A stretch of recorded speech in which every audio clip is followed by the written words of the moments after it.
Здравствуйте, самые лучшие зрители! Меня зовут Полина. Ну что, зарубежные страны наложили очередной пакет санкций, а мы его уберем в пакет с пакетами. Но сегодня будем шить не пакет, а салфетку для сушки посуды. Разберем пакет с обрезками тканей. Кусочки остались совсем небольшие. Попробуем выкроить из них полоски шириной 7 сантиметров. А длина сколько получится? Примерно по 10-12 сантиметров. Все кусочки разберем по кучкам, по цветам. Отдельно светлые, отдельно цветные, синие, красные, коричневые. Все кусочки будем соединять между собой короткими сторонами. Нитки не обрываем. Сшили одну пару, присоединяем следующую. Специально ничего не подбираем. Какой кусочек под руку попался, тот и берем. Швы будем заглаживать на сторону темной ткани.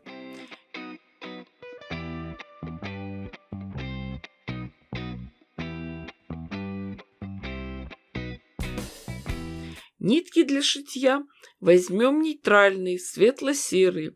Строчка мелкая, плотная. Закрепки делаем всегда.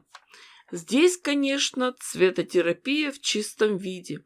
Яркие, красивые лоскутки с растительным узором.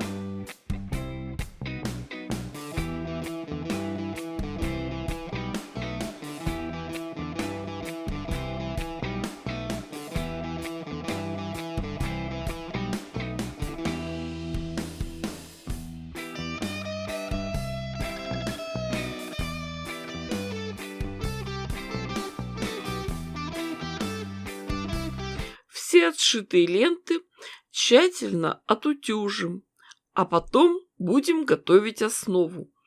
Ткань для обратной стороны, потом слой холстопрошивного полотна. Чтобы ткани не смещались, можно просто иголкой с ниткой сделать пару швов.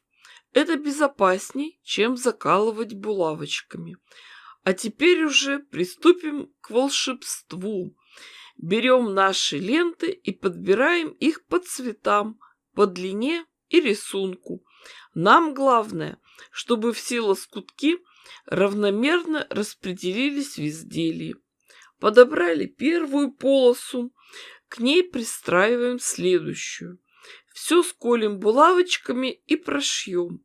При работе за швейной машинкой ткани располагайте так, как вам будет удобней. С левой стороны основная масса.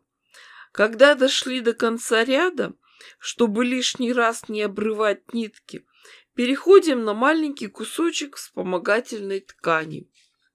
Отшитый ряд разворачиваем, расправляем швы и готовим к работе следующую полоску. Не торопитесь, попробуйте разные варианты. Лишнее можно сразу отрезать. Дорогие мои подписчики, хочу сказать большое спасибо милым женщинам, которые в такое нелегкое время оказывают финансовую поддержку канала. Вы же знаете, что сейчас авторы работают, можно сказать, вообще бесплатно. Когда мы шьем, отворачиваем и расправляем нашитый ряд. И можно сразу делать стежку, дополнительно прошить и укрепить эти полоски. Конечно, можно сделать какой-нибудь фигурный декоративный шов, но для салфетки для сушки посуды достаточно будет и прямой строчки. Очень хорошо, что в работе холстопрошивное полотно или хлопковый ватин. Это натуральное волокно. Он лежит плотно, не сдвигается, как синтепон.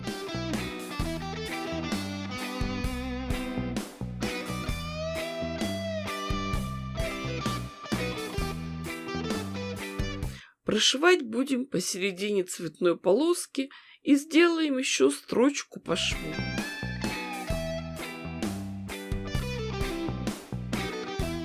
Сами понимаете, что все лоскутки должны быть хорошо прошиты.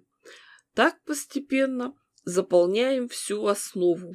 Когда все дошили, выравниваем края и отрезаем лишнюю ткань. 2 заготовки готовы. Они сразу прошитые и простеганные, но надо бы их окантовать, как картинку в рамку. Углы у заготовок прямые, поэтому окантовку делаем прямой бейкой. Это просто полоска ткани шириной 5 сантиметров. Бейку подгибаем, прикладываем лицом к лицевой части и пришиваем. Когда доходим до угла, делаем следующее. До конца не дошиваем примерно 7 миллиметров. Делаем потом пару стежков в угол, затем возвращаемся к исходной точке. Ткани разворачиваем, бейку поправляем, подтягиваем угол бейки наверх и шьем дальше. Отшитую бейку просто отогнем на другую сторону, сделаем двойную подгибку и пришьем на швейной машинке. Шов прокладываем в шов. На лицевой стороне он закроется наплывающей тканью, а с обратной стороны пройдет по бейке. Если вы новичок, то лучше сначала эту бейку пришить иголкой с ниткой, а потом уже строчить. Вот такие неожиданно нарядные и красивые салфетки у меня получились. Планировала сделать из них салфетки для сушки посуды. Но потом поняла, что лучше сходить в Fix Price и купить там самые дешевые салфетки, а такую красоту оставить для сервировки стола, для чая или кофе-пития. Конечно, есть опасность, что во время завтрака можно увлечься разглядыванием тканей и просто опоздать на работу. Вот такие мы рукодельницы. Любим самоделки, самогон и самосад. А еще хорошо летом сидеть в саду под развесистой клюквой, в обнимку с медведем и пить самогон из самовара. Скоро лето. Всем хороших урожаев. Готовьте рассаду. Подписывайтесь на все мои каналы. Ссылки есть в описании под видео. Ставьте классы, пишите комментарии. С вами была Полина. Всем пока-пока и до скорых встреч!